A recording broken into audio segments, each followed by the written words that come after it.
കേരളത്തിന്റെ വിദ്യാഭ്യാസ മേഖല ലോകോത്തര നിലവാരം പുലർത്തുന്നു എന്ന കാര്യത്തിൽ തർക്കമുണ്ടാകാനിടയില്ല. ഇന്ത്യയിലെ ഇതര സംസ്ഥാനങ്ങളെ അപേക്ഷിച്ച് വിദ്യാഭ്യാസത്തിന്റെ കാര്യത്തിലും കേരളം ഒന്നാം സ്ഥാനത്ത് തന്നെയാണ്. പുരോഗമനാത്മകമായ ആധുനിക വിദ്യാഭ്യാസം, അതായത് സാർവത്രിക വിദ്യാഭ്യാസം എന്ന ആശയം കേരളത്തിൽ നടപ്പാക്കിയത് നമുക്കറിയാം 1957 EMSന്റെ ആദ്യ സർക്കാരാണ്. എന്നാൽ ഇന്ന് സാമ്പ്രദായിക വിദ്യാഭ്യാസം എന്ന വിഷലിപ്തമായ രീതി നമ്മുടെ നാട്ടിൽ പ്രചാരത്തിലെത്തിക്കൊണ്ടിരിക്കുകയാണ്. കേരളം വിദ്യാഭ്യാസ മാതൃക എന്ന വിഷയത്തെ ആസ്പദമാക്കി വളരെ ലളിതമായ രീതിയിൽ പ്രഭാഷണം നടത്തുന്നത് മുൻ മന്ത്രി കൂടിയായ വിദ്യാഭ്യാസ മന്ത്രി കൂടിയായ പ്രൊഫസർ സി രവീന്ദ്രനാഥാണ്. EMSന്റെ ലോകം എന്ന 27ാമത് ദേശീയ സെമിനാറിൽ കേരളത്തിൻ്റെ വിദ്യാഭ്യാസ മാതൃക എന്നുള്ളതാണ് ഇവിടെ ചർച്ച ചെയ്യുന്ന വിഷയം. വലിയൊരു വിഷയമാണെന്ന് നമുക്കെല്ലാവർക്കും അറിയാം. അതിൻ്റെ പ്രധാന സങ്കേതങ്ങളിൽ കൂടെ മാത്രം കടന്നു പോകാനാണ് ഉദ്ദേശിക്കുന്നത്. കേരളത്തിൽ 1957 EMSന്റെ നേതൃത്വത്തിലുള്ള മന്ത്രിസഭ ഏറ്റവും അധികം സൂക്ഷ്മമായി ശ്രദ്ധിച്ചിട്ടുള്ള മേഖല വിദ്യാഭ്യാസ മേഖലയാണ്. കേരളത്തിൽ വ്യത്യസ്തമായ ഒരു വിദ്യാഭ്യാസ രീതി വികസിപ്പിച്ചെടുക്കണം എന്ന ബോധപൂർവമായ ലക്ഷ്യത്തിൽ തന്നെയാണ് EMS അതിന് നേതൃത്വം നൽകിയത്. വിദ്യാഭ്യാസത്തിലൂടെ മാത്രമേ ഒരു സമൂഹത്തെ ആ ഭരണകൂടം ഉദ്ദേശിച്ച രീതിയിൽ വളർത്തിയെടുക്കാൻ കഴിയൂ എന്ന് EMS തിരിച്ചറിഞ്ഞു. അതുതന്നെയാണ് ഏറ്റവും പ്രധാനപ്പെട്ടത്. അതുകൊണ്ട് കേരളത്തിൽ ആദ്യമായി ഒരു കമ്മ്യൂണിസ്റ്റ് മന്ത്രിസഭ അധികാരം ഏറ്റതിന് ശേഷം ഈ സമൂഹത്തെ ഇടതുപക്ഷ സംസ്കാരത്തോടു കൂടി തന്നെ വളർത്തണം എങ്കിൽ വിദ്യാഭ്യാസത്തിന് അതിൻ്റേതായ ലക്ഷ്യബോധം വേണം. അത് വളരെ വ്യക്തമായി 57 മുതൽ തന്നെ കേരളത്തിൽ നടപ്പിലാക്കി തുടങ്ങി. അതുകൊണ്ടാണ് ഇന്നും കേരളം ഇടതുപക്ഷ സംസ്കാരത്തിൽ ശക്തമായ ഒരു സമൂഹമായിട്ട് നിലകൊള്ളുന്നത്. വിദ്യാഭ്യാസമാണ് അതിൻ്റെ പ്രധാനപ്പെട്ട ഘടകം. ഇത് ചെറുതായി ഒന്ന് വിശദീകരിക്കാനാണ് ഞാൻ ശ്രമിക്കുന്നത്. വിദ്യാഭ്യാസം പ്രധാനമായിട്ട് 3 തരത്തിലുണ്ട്. ഒന്ന് സാമ്പ്രദായിക വിദ്യാഭ്യാസം, 2 പ്രതിലോമ വിദ്യാഭ്യാസം, 3 പുരോഗമന വിദ്യാഭ്യാസം അല്ലെങ്കിൽ ആധുനിക വിദ്യാഭ്യാസം. ഇങ്ങനെ 3 തരത്തിലുണ്ട്. അത് ഓരോന്നും എന്താണ് എന്ന് ചുരുക്കി വിശദീകരിക്കാം. അതിനു മുമ്പ് ഞാൻ നേരത്തെ പറഞ്ഞതുപോലെ ഒരു സമൂഹത്തെ വളർത്തിയെടുക്കണമെന്നുണ്ടെങ്കിൽ അതിൽ പ്രധാനപ്പെട്ട ഉപകരണം വിദ്യാഭ്യാസമാണ് എന്ന് പറഞ്ഞു. അത് വ്യക്തമാക്കുന്ന 2 അഭിപ്രായങ്ങൾ പറയാം. ഒന്ന് ഗ്രാംഷിയുടെ വിദ്യാഭ്യാസത്തെക്കുറിച്ചുള്ള അഭിപ്രായമാണ്. സാമ്പ്രദായിക വിദ്യാഭ്യാസത്തെക്കുറിച്ച് ഗ്രാംഷി പറഞ്ഞത് ഭരണകൂടം ഉൽപ്പാദിപ്പിക്കുന്ന ആശയങ്ങൾ വിദ്യാഭ്യാസത്തിലൂടെ സമൂഹ മനസ്സിൽ എത്തിച്ച് സമൂഹ മനസ്സാക്ഷിയെ ഭരണകൂടത്തോട് ഒപ്പം നിർത്തുക. ഒരു ജനതയെ ഭരണകൂടത്തോടൊപ്പം നിർത്താൻ ഭരണകൂടം ഉപയോഗിക്കുന്ന ഏറ്റവും വലിയ ഉപകരണമാണ്, ആയുധമാണ് സാമ്പ്രദായിക വിദ്യാഭ്യാസം. ഞാൻ നേരത്തെ പറഞ്ഞത് തമ്മിൽ ബന്ധം മനസ്സിലായിട്ടുണ്ടാവും. ഒരു ജനത എങ്ങനെ ഒരു ഭരണകൂടത്തിനൊപ്പം പോകുന്നു, അതിന് വിദ്യാഭ്യാസത്തിനാണ് ഉപയോഗിക്കുന്നത്. അപ്പോൾ സാമ്പ്രദായിക വിദ്യാഭ്യാസത്തിൽ ഭരണകൂടം ഉൽപ്പാദിപ്പിക്കുന്ന അതിനനുസരിച്ചുള്ള ഒരു ഭരണകൂടം ഉൽപ്പാദിപ്പിക്കുന്ന ആശയങ്ങൾ സമൂഹ മധ്യത്തിൽ എത്തിക്കുന്നു. അങ്ങനെ ആ സമൂഹത്തെ ഭരണകൂടത്തോടൊപ്പം നിർത്തുന്നു. ഭരണകൂടത്തോട് കലഹിക്കാത്തൊരു സമൂഹത്തെ സൃഷ്ടിച്ച് ഭരണകൂടത്തിൻ്റെ താല്പര്യങ്ങൾ മുന്നോട്ട് കൊണ്ടുപോകാനുള്ള വ്യവസ്ഥയെ മുന്നോട്ട് കൊണ്ടുപോകാനുള്ള ഒരു ആശയം സൃഷ്ടിച്ചെടുക്കുകയാണ്. വളരെ ബോധപൂർവമാണ്.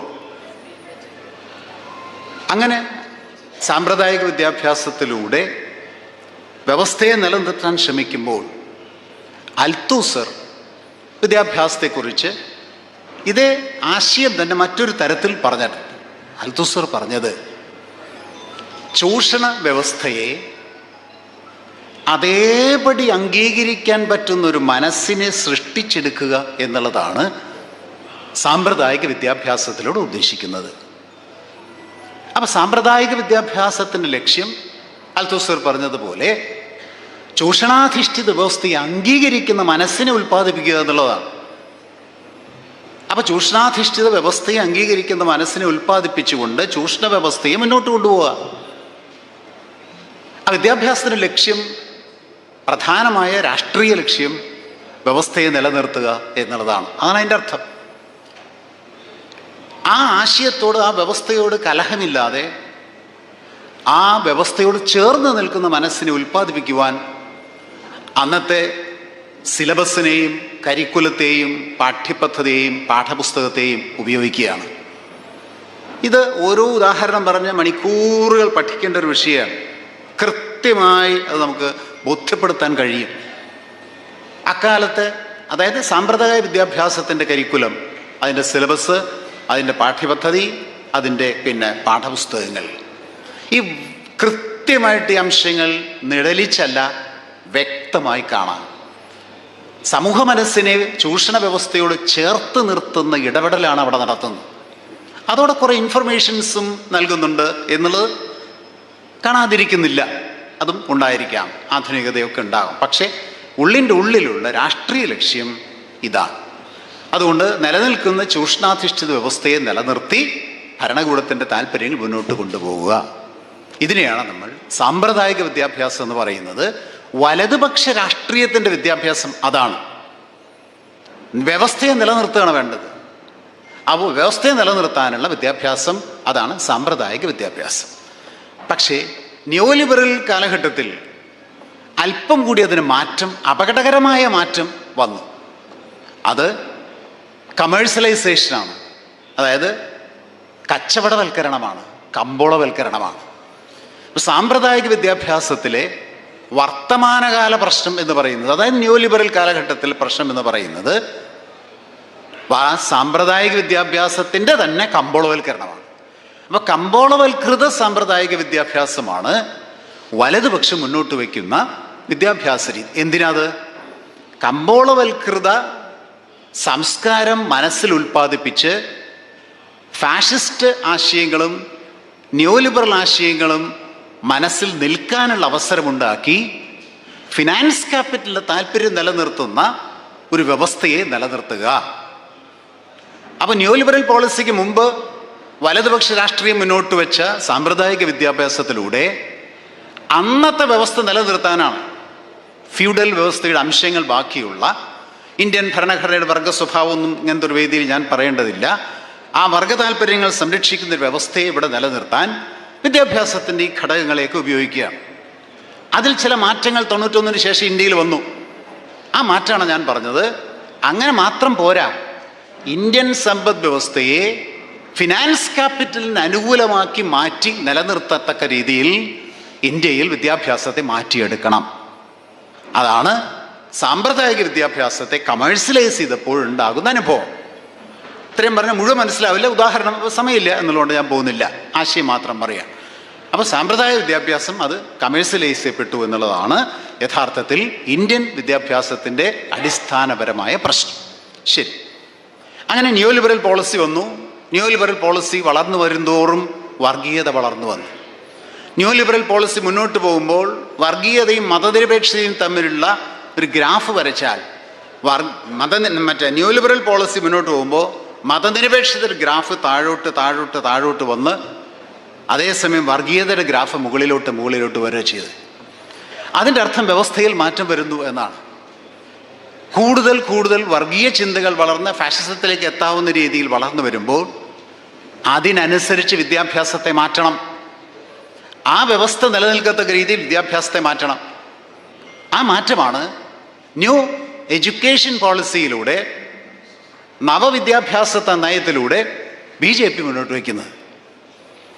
അപ്പോൾ അതിലെന്താ, ആ വിദ്യാഭ്യാസത്തെ സാമ്പ്രദായിക വിദ്യാഭ്യാസമാണോ പറയുക? അല്ല, അതാണ് പ്രതിലോമ വിദ്യാഭ്യാസം.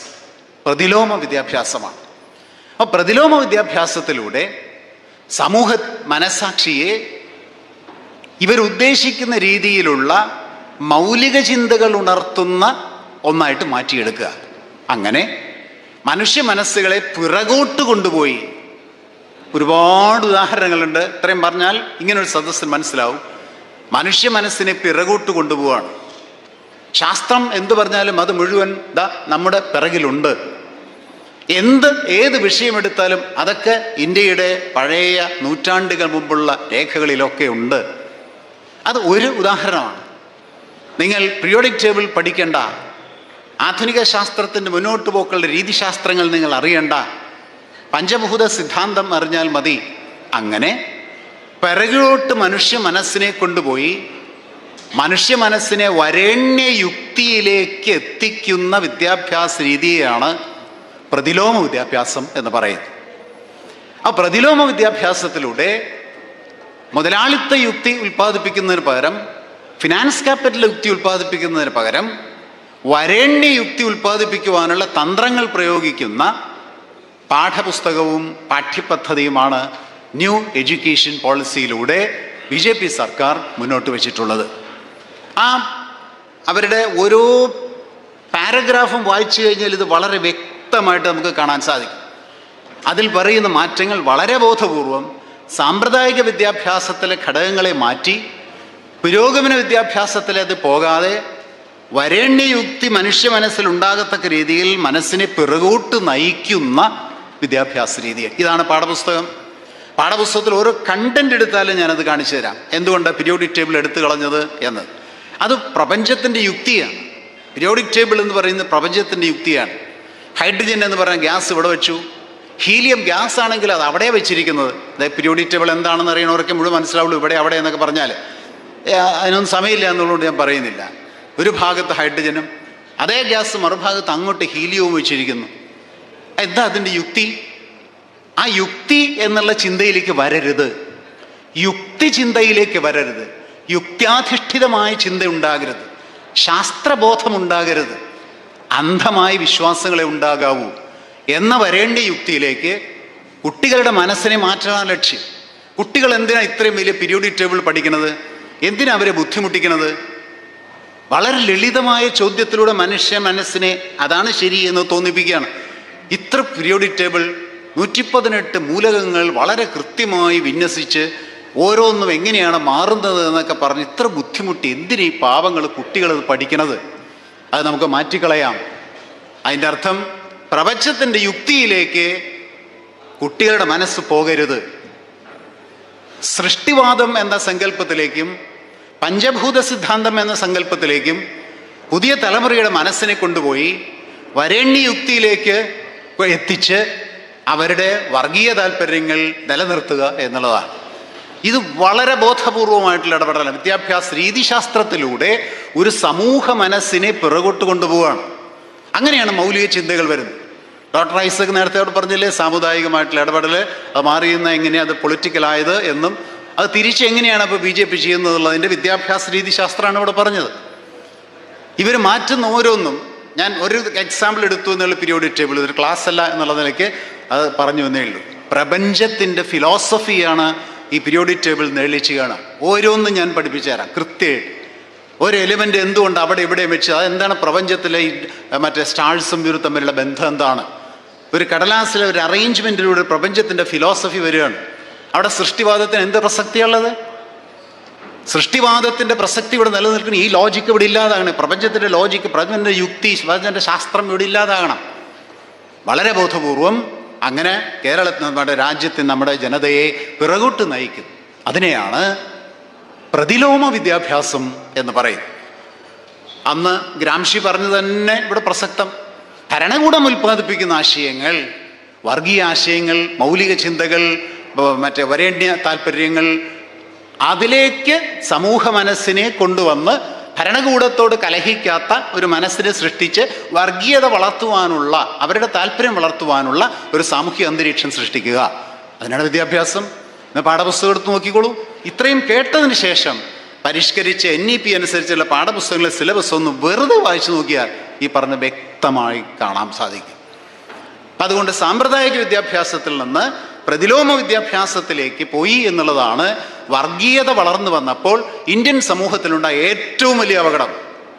EMS ഓർക്കുമ്പോൾ നേരെ തിരിച്ചൊരു സമൂഹത്തെ കൊണ്ടുപോയ ഒരു വ്യക്തി, ഒരു പ്രസ്ഥാനം, അതിനെ എത്ര കണ്ട് ഓർക്കണം എന്ന് നമുക്ക് വ്യക്തമാവും. ഞാനത് പറയാം. ഇതാണ് ഏറ്റവും അപകടകരമായി ഇന്ത്യയിൽ എന്ത് നടന്നുകൊണ്ടിരിക്കുന്നു. ഇതാണ് പ്രതിലോമ വിദ്യാഭ്യാസ വളർച്ചയിലൂടെ സമൂഹ മനസ്സിനെ മുഴുവൻ പിറകോട്ട് വരേണ്ട യുക്തിയിലേക്ക് നയിച്ചു കൊണ്ടിരിക്കുകയാണ്. അവിടെയാണ് ഇടപെടേണ്ടത്. വിദ്യാഭ്യാസ രംഗത്തുള്ള സമരങ്ങളൊക്കെ ഈ ഒരു വളരെ സ്പെസിഫിക് ആയിട്ടുള്ള മാറ്റത്തെ തുറന്നു കാണിച്ചുകൊണ്ടാണ് സമൂഹത്തിൽ ഉണ്ടാകേണ്ടത്. ഒരു എക്സാമ്പിൾ ഞാൻ പീരിയോഡിക് ടേബിൾ, ആവർത്തന പട്ടിക പോലെ തന്നെയാണ്. പിന്നെ ഡാർവിൻ്റെ പരിണാമ സിദ്ധാന്തം എന്തുകൊണ്ട് എടുത്തു കളഞ്ഞു, അങ്ങനെ എടുത്തു കളഞ്ഞ ചാപ്റ്ററുകളൊക്കെ ഒരു കാര്യമുണ്ട് കേട്ടോ. ഈ ചാപ്റ്ററുകൾ എടുത്തു കളഞ്ഞതൊക്കെ ഉണ്ടല്ലോ, എത്ര സയൻറ്റിഫിക്കായിട്ട് എത്ര സൂക്ഷ്മമായി പഠിച്ചിട്ടാണ് എടുത്തു കളഞ്ഞ് എന്നുള്ള കാര്യത്തിൽ അത്ഭുതം തോന്നും. എന്തെങ്കിലും അങ്ങ് എടുത്തു മാറ്റമല്ല ചെയ്തത്. ഞാനീ പറഞ്ഞ സാമ്പ്രദായിക യുക്തിയിൽ നിന്നും വരേണ്യ യുക്തിയിലേക്ക്, മുതലാളിത്ത യുക്തിയിൽ നിന്നും ഫിനാൻസ് ക്യാപിറ്റൽ യുക്തിയിൽ നിന്നും സാമ്പ്രദായിക യുക്തിയിലേക്ക് മനുഷ്യ മനസ്സിനെ കൊണ്ടുപോകാൻ പറ്റുന്ന കൃത്യമായ മറ്റ് മാറ്റങ്ങളാണ് ഓരോ പാഠപുസ്തകത്തിലും സിലബസിലും വരുത്തിയിട്ടുള്ളത്. വളരെ വളരെ ബോധപൂർവം അപകടകരമായ ഇന്ത്യയിലുള്ളത് ഈ മാറ്റമാണ്. ഈ വരേണ്യ യുക്തിയിലേക്കുള്ള ഈ പ്രതിലോമ വിദ്യാഭ്യാസത്തിലേക്കുള്ള മാറ്റമാണ്. BJP ഏറ്റവും അപകടകരമായി ഇന്ത്യയിൽ ചെയ്യുന്നത് ഇതാണ് എന്ന കാര്യത്തിൽ എനിക്കൊരു സംശയമില്ല. വരാൻ പോകുന്ന തലമുറയുടെ മനസ്സ് ഏതെല്ലാം ചിന്തയുള്ളതായിരിക്കുമെന്ന് ഏകദേശം വ്യക്തമായി കാണും. ശരി, ദീർഘിപ്പിക്കുന്നില്ല. മൂന്നാമത്തെ ഞാൻ പറഞ്ഞത് എന്താ? അതാണ് EMS മുന്നോട്ട് വെച്ച ആശയം, പുരോഗമന വിദ്യാഭ്യാസം. പുരോഗമന വിദ്യാഭ്യാസത്തിന് ആധുനിക വിദ്യാഭ്യാസം എന്ന് പറയുക. എന്താ അത്? ഇത് രണ്ടുമല്ല. അതാണ് കേരളത്തിൻ്റെ വിദ്യാഭ്യാസത്തിൻ്റെ പ്രത്യേകത. അതാണ് കേരളത്തിൻ്റെ മാതൃക. എന്താ വ്യത്യാസം? നിലനിൽക്കുന്ന വ്യവസ്ഥ നിലനിർത്തുക എന്നുള്ളതല്ല പുരോഗമന ചിന്ത, ഇടതുപക്ഷ ചിന്ത. വ്യവസ്ഥയെ മാറ്റുക എന്നുള്ളതാണ്. വ്യവസ്ഥയെ മാറ്റണമെന്നുണ്ടെങ്കിൽ വ്യവസ്ഥയെ മാറ്റുകയാണ് വേണ്ടത് എന്ന മനസ്സ് ഉൽപ്പാദിപ്പിക്കണം. അതായത് ആ ചിന്തയുള്ള മനസ്സിനെ വളർത്തിക്കൊണ്ടുവരണം. എന്താ വഴി? ഒറ്റ വഴിയുള്ളൂ. പൗലോ ഫ്രയറാണ് അത് ആദ്യം പറഞ്ഞത്. വിദ്യാഭ്യാസം വിമോചനത്തിൻ്റെ പ്രത്യയശാസ്ത്രമാണ് എന്ന് പറഞ്ഞത് പൗലോ ഫ്രയറാണ്.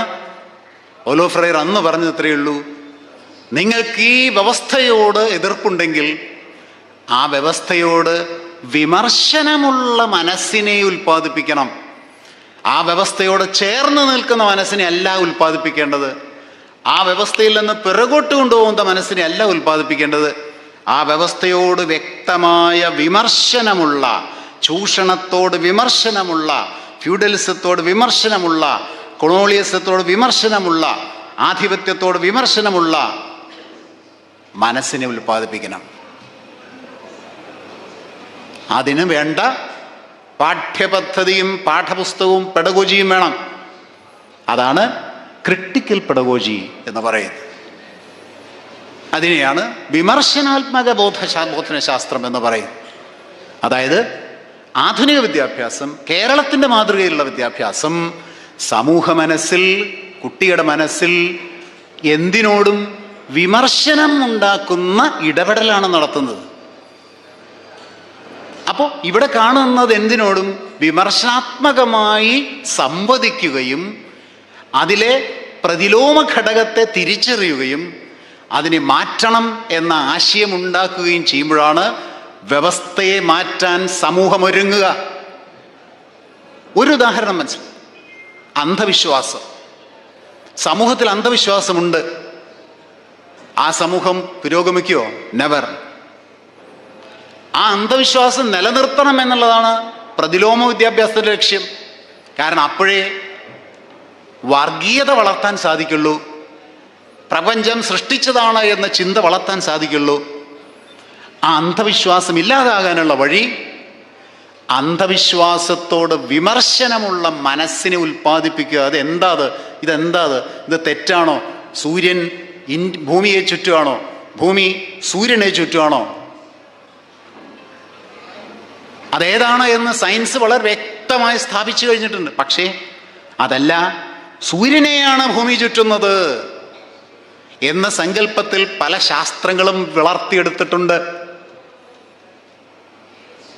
അതാണ് ശരിയെന്ന് പറയുന്ന മനസ്സിനെ നിലനിർത്തേണ്ടത് അവരുടെ ആവശ്യമാണ്. അതേസമയം ഭൂമി സൂര്യനെയാണ് ചുറ്റുന്നത് എന്ന ആ ചിന്ത ശാസ്ത്രബോധമായി, ശാസ്ത്രവിവരമല്ല, വിവരം എന്നുള്ളത് ഇൻഫർമേഷനാണ്, അറിവ് എന്നുള്ളത് നോളജാണ്. ശാസ്ത്രബോധമായി വരുമ്പോൾ, അത് ശാസ്ത്രബോധമായിട്ട് വരുമ്പോൾ ഈ പറയുന്ന സൂര്യൻ ഭൂമിയെ ചുറ്റുന്നു എന്ന ആ ശാസ്ത്രത്തിനെതിരെ മനസ്സുയരും. ഇതാണ് വിമർശനം.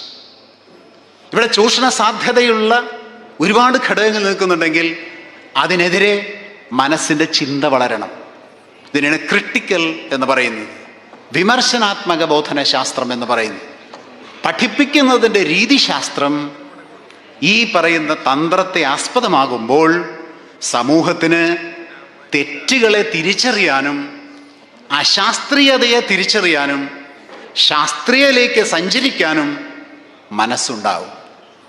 ഇതാണ് പുരോഗമനം. ഇതിനെ പുരോഗമനം എന്ന് പറയുന്നത്. എന്താ ഇന്നും കേരളം ഈ ഒരു ഇലക്ഷനിൽ എന്ത് സംഭവിച്ചു എന്നുള്ളതൊക്കെ നമുക്ക് പഠിക്കണം. ഈ വർഗീയത ഇന്ത്യയിൽ മുഴുവൻ ഇത് വന്നിട്ട് എന്തുകൊണ്ട് മതനിരപേക്ഷ സംസ്കാരം നിലനിർത്തുന്നു?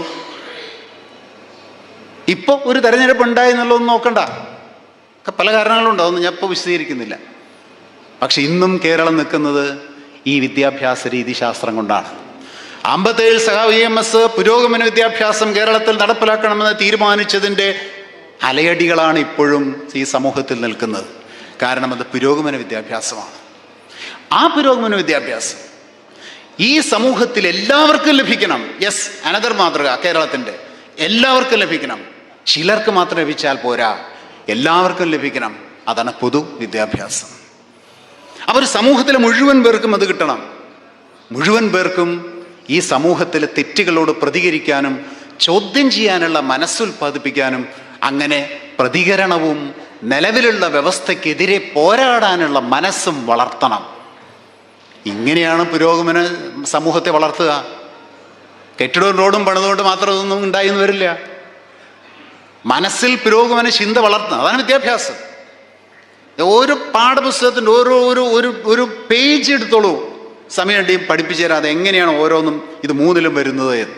ഒരു ചിത്രങ്ങൾ വരെ മനസ്സിനെ ഒതുക്കി നിർത്തി ആരോടും ഒന്നും ചോദ്യം ചെയ്യാതെ, ഒന്നിനെയും എതിർക്കാതെ ഒരു ജനതയെ സൃഷ്ടിച്ച് തങ്ങളുടെ താല്പര്യങ്ങൾ നിലനിർത്തി കൊണ്ടുപോകാൻ ശ്രമിക്കുന്ന സാമ്പ്രദായിക പ്രതിലോമ വിദ്യാഭ്യാസങ്ങളെ മറികടന്നാലേ ഈ വ്യവസ്ഥയെ മാറ്റി പുതിയൊരു വ്യവസ്ഥ സൃഷ്ടിക്കാൻ നമുക്ക് കഴിയുള്ളൂ.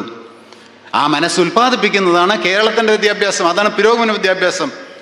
അതിൻ്റെ പെഡഗോജിയാണ് ക്രിട്ടിക്കൽ പെഡഗോജി. അത് മാത്രമല്ല, 2016 മുതൽ നമ്മൾ അതിനെ ആധുനികവൽക്കരിക്കുകയാണ്. കമ്പ്യൂട്ടറുകളും എല്ലാം അതൊക്കെ വെറും ഉപകരണങ്ങൾ മാത്രമാണ്. അവിടെ എന്താ ഉദ്ദേശിച്ചത്? ടെക്നോ പെഡഗോജി എന്ന് പറയുന്ന ഒരു പുതിയ ആശയം ബോധനശാസ്ത്രത്തിൽ കൊണ്ടുവരികയാണ്. ആധുനിക പെഡഗോജി ഉപയോഗിച്ചുകൊണ്ട് ഈ സമൂഹത്തിൻ്റെ മുഴുവൻ അറിവുകൾ, ഈ ലോകത്തിൻ്റെ പ്രപഞ്ചത്തിൻ്റെ അറിവുകളെ മുഴുവൻ സ്വാംശീകരിക്കാനുള്ള സാധ്യത അതിലൂടെ ഒരുങ്ങുകയാണ്. രവീന്ദ്രനാഥ് ടാഗോർ ഒരിക്കൽ ഒരാശയം പറഞ്ഞു, വളരെ ഗീതാഞ്ജലി അതുപോലെ മനോഹരമായ കവിതകൾ എഴുതിയപ്പോൾ ആരോ അദ്ദേഹത്തിനോട് ചോദിച്ചു, എങ്ങനെ ഇതൊക്കെ കഴിയുന്നു എന്ന്. അദ്ദേഹം മറുപടി എന്താണെന്നറിയും? എൻ്റെ വീടിൻ്റെ കിളിവാതിലുകൾ ലോകത്തേക്ക് തുറന്നിട്ടിരിക്കുകയാണ്, അടയ്ക്കുന്നതേയില്ല. അങ്ങനെ തുറന്നിട്ട ആ കിളിവാതിലുകളിലൂടെ ലോക സംസ്കൃതി കടന്നു വരികയാണ്. ലോകത്തെവിടെ ഉൽപ്പാദിപ്പിക്കുന്ന അറിവുകളും ഒഴുകിയെത്തുകയാണ്. അതെല്ലാം അങ്ങനെ ഒഴുകിയെത്തി ഞാൻ താമസിക്കുന്ന എൻ്റെ വീടിൻ്റെ ഞാൻ എഴുതുന്ന മുറിയിൽ വന്ന് നിറയുകയാണ്. ആ അന്തരീക്ഷത്തിലാണ് ഈ മഹാകവിതകളൊക്കെ എഴുതാൻ കഴിയുന്നത്. അറിവിൻ്റെ ലോകം തൻ്റെ നാം വീട്ടിലേക്ക് കൊണ്ടുവന്ന് അറിവിൻ്റെ ലോകത്തിൽ ലയിച്ച് ലയഭാവത്തിൻ്റെ സമഷ്ടിയിൽ മനോഹരമായ കവിതകൾ ഉൽപ്പാദിപ്പിക്കുന്ന മഹാകവികളെക്കുറിച്ചാണ് പറഞ്ഞത്. ഇത് തന്നെയാണ് നമ്മുടെ ക്ലാസ് മുറികൾ. ഇതാണ് ഇന്നത്തെ നമ്മുടെ ക്ലാസ് മുറികൾ. ലോകത്ത് ഏത് കോണിലും എന്ത് പുതിയ ആശയം ഉൽപ്പാദിപ്പിക്കപ്പെട്ടാലും വിതിൻ നോ ടൈം നല്ല അധ്യാപകനാണെങ്കിൽ ആ വിവരം ക്ലാസ്സിൽ കുട്ടിയുടെ മുന്നിൽ എത്തിക്കാൻ ഇന്ന് കഴിയും. എന്തിനാ വിവരം കിട്ടുന്നത്? ഈ വിമർശന ബോധത്തെ ഉത്തേജിപ്പിക്കുവാനാണ്, ചിന്തയെ വളർത്താനാണ്, ചിന്തയ്ക്ക് ചിറക് വെപ്പിക്കാനാണ്. അങ്ങനെ ചിന്ത ചക്രവാളം വരെ എത്തുമ്പോൾ പുതിയ പുതിയ ആശയങ്ങൾ ഉൽപ്പാദിപ്പിക്കപ്പെടും. ഇവിടെ നിഷേധിക്കേണ്ടതിനെ ശക്തമായി എതിർത്തുകൊണ്ട് സമൂഹത്തിന് മുന്നോട്ട് പോകാൻ കഴിയും. സമൂഹത്തെ മുന്നോട്ട് കൊണ്ടുപോകുന്ന വിദ്യാഭ്യാസമാണ് പുരോഗമന വിദ്യാഭ്യാസം. അത് ആധുനിക സാങ്കേതിക വിദ്യകൾ ഉപയോഗിക്കുമ്പോൾ അത് ആധുനിക പുരോഗമന വിദ്യാഭ്യാസമായിട്ട് മാറുകയാണ്. അതും ജനകീയമാണ്. ഇങ്ങനെ വരുമ്പോൾ ഒറ്റ പോയിന്റ് കൂടി പറഞ്ഞുകൊണ്ട് നിർത്താം. എങ്ങനെ വൈജ്ഞാനിക സമൂഹം കേരളത്തിലുണ്ടാവും? കേരളത്തിൽ മാത്രമേ അതുണ്ടാവുള്ളൂ എന്ന് പറഞ്ഞാൽ പുരോഗമന വിദ്യാഭ്യാസ സ്ഥലത്തെ അതുണ്ടാവുള്ളൂ എന്ന് പറഞ്ഞതിൻ്റെ അർത്ഥം അതാണ് കേരള മാതൃക. എന്താ അത്? ഇന്ന് ന്യൂ ലിബറൽ പോളിസി തകർന്നിരിക്കുകയാണ്. ഡോക്ടർ ഐസക് ഇവിടെ സൂചിപ്പിച്ചൊരു ചെറിയ സൂചന തന്നു. സ്റ്റിഗ്ലിറ്റ്സിൻ്റെയും പിക്കറ്റിയുടെയൊക്കെ പുസ്തകം ഒക്കെ അത് വ്യക്തമാക്കുകയാണ്. അങ്ങനെ ആഗോള മുതലാളിത്ത സമ്പദ് വ്യവസ്ഥ തകർന്നപ്പോൾ അവർ പുതിയൊരു സമ്പദ് വ്യവസ്ഥയിലേക്ക് പോവുകയാണ്. മുതലാളിത്തത്തെ നിലനിർത്താൻ ഓരോ കാലവും 29 പിന്നെ ഗ്രേറ്റ് ഡിപ്രഷൻ വന്നപ്പോഴും ഒക്കെ എന്ന് തകർന്നോ അന്ന് അതിനെ പുനരുജ്ജീവിപ്പിക്കാൻ അവർ ശ്രമിച്ചിട്ടുണ്ട്. ഇന്ന് അവർ ശ്രമിക്കുന്നത് പുതിയ ഒരു വ്യവസ്ഥയിലേക്ക് ലോകത്തെ കൊണ്ടുപോയിട്ടാണ്. അതിൻ്റെ പേരാണ് നോളജ് ഇക്കോണമി. ജ്ഞാന സമ്പദ് വ്യവസ്ഥ എന്ന് പറയുന്ന ഒന്നിലേക്ക് അറിവ് ഏറ്റവും വലിയ ഉപകരണമായി, ഏറ്റവും വലിയ ആയുധമായി, ലോകത്തെ ഏറ്റവും വലിയ ചൂഷണായുധമായി അറിവ് മാറാൻ പോവാണ്. അറിവിനെ സ്വന്തമാക്കി, പാറ്റന്റുകളെ സ്വന്തമാക്കിക്കൊണ്ട് അറിവ് ഉപയോഗിച്ച് ചൂഷണം ചെയ്യുവാനുള്ള വളരെ അമൂർത്തമായ ഒരു മൂലധനമായി നോളജ് ക്യാപിറ്റൽ വരാനുള്ള സാധ്യത വരികയാണ്. അദൃശ്യവും അമൂർത്തവുമായി മൂലധനം മാറിക്കൊണ്ടിരിക്കുകയാണ്, ചൂഷണത്തിന് ആയുധം മാറിക്കൊണ്ടിരിക്കുകയാണ്. അങ്ങനെ സന്ദർഭത്തിൽ ഇതെല്ലാം വീണ്ടും വീണ്ടും കേന്ദ്രീകരിക്കപ്പെടും എങ്കിൽ അറിവിൻ്റെ ഉൽപ്പാദനത്തിൻ്റെ സാധ്യത കേരളത്തിൽ മറ്റെവിടേക്കാൾ കൂടുതലുണ്ട്.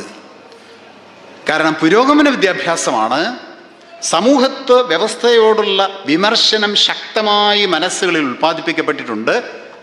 അത് ഈ അറിവ് സമൂഹത്തിൽ മുഴുവൻ വിന്യസിക്കപ്പെട്ടിട്ടുണ്ട്.